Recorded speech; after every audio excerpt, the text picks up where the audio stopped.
Hello everyone, Camille here from Morfosoaps. Thanks for joining me with the making of the Red Velvet Soap by Morfosoaps today. So this soap is inspired by the dessert Red Velvet. So this is another soap release for the month of October, which is inspired by desserts. And the Red Velvet is a very tasty and colorful dessert. I love how the red color and the white color is always the dominant colors in the red velvet. So we went with this red color and we did layers. So we did red and then white and then red and white, and then we finished the top with a white piping. After the white piping, I added some of the red mica on top, but not on the full top, on half of the top. So you will see how the bar will look like at the end. I also put some pictures after the cure.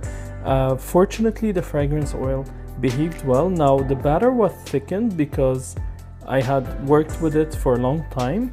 So at some point it was thicker, but it still was manageable, pourable, and the design went out the way I wanted. So when you look at the red velvet cake, you always see those white and red layers. So that's the design I was aiming for. Now for the fragrance, I used a fragrance called Birds of Paradise because I couldn't imagine a fragrance that smells like red velvet. So I wanted something floral, sweet at the same time.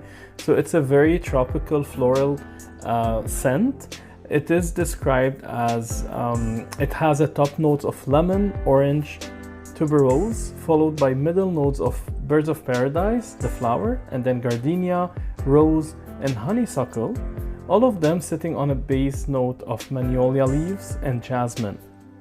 So without further ado, I'll leave you to watch the rest of the video. I'll see you again next week. Until then, take care of yourselves, be happy, be positive, keep smiling, and try to do something that you enjoy doing.